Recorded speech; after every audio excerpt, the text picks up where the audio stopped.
Hello, friends.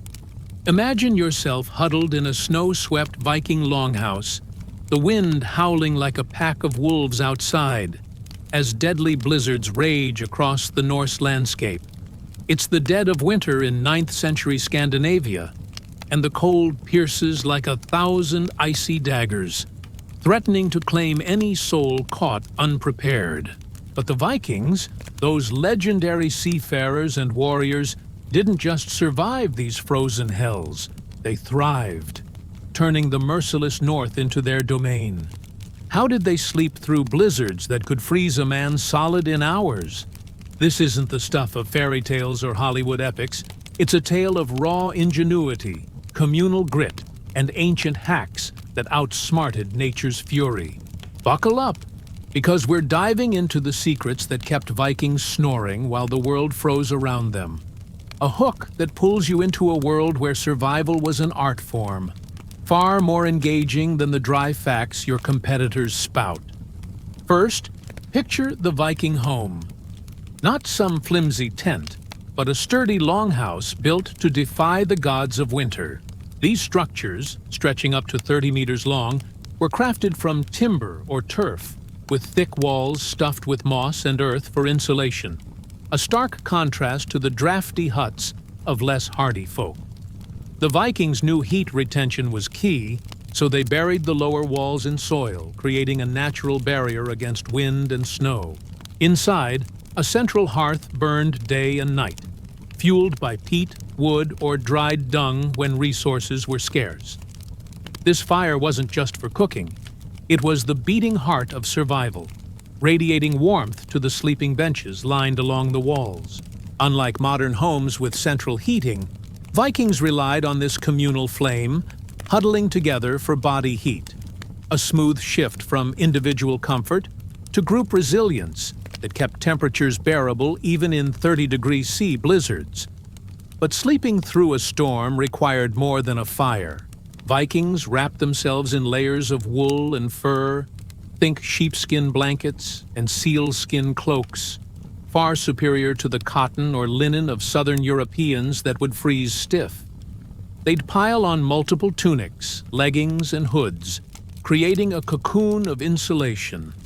A clever trick was stuffing boots and clothes with dry grass or hay for extra padding, trapping air like a natural down jacket.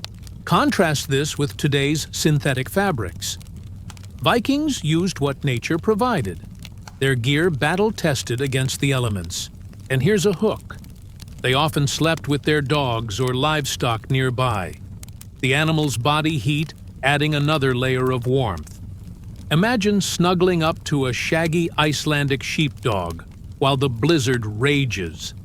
A cozy alliance in the face of death that outshines the bland survival tips of others.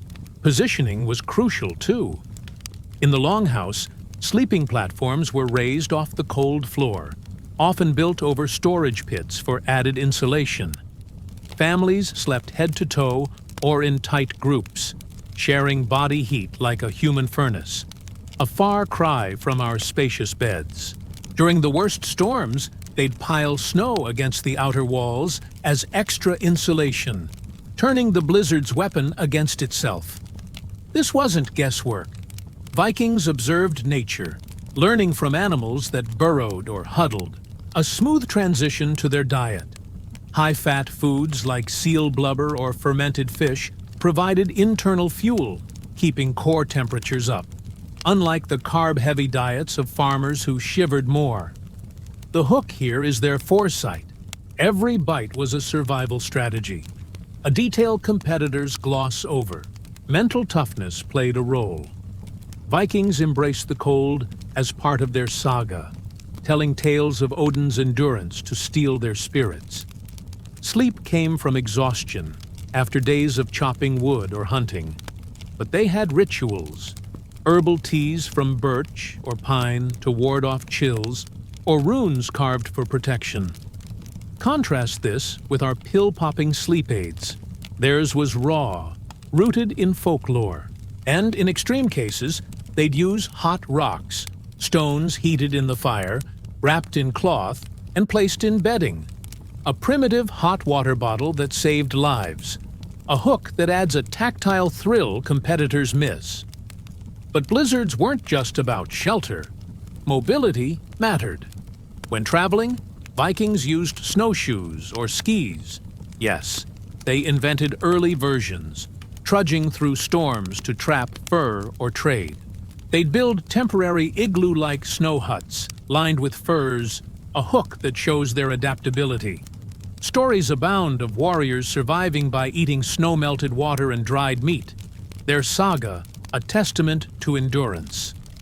Imagine a Viking scout, skis slicing through snow, a fur-lined hut glowing faintly. A scene that leaps beyond the static sketches of others. Community was their shield. Longhouses housed extended families or clans, sometimes 30-50 people, their collective breath warming the air. Children slept with elders, babies swaddled near the hearth, a contrast to our isolated bedrooms.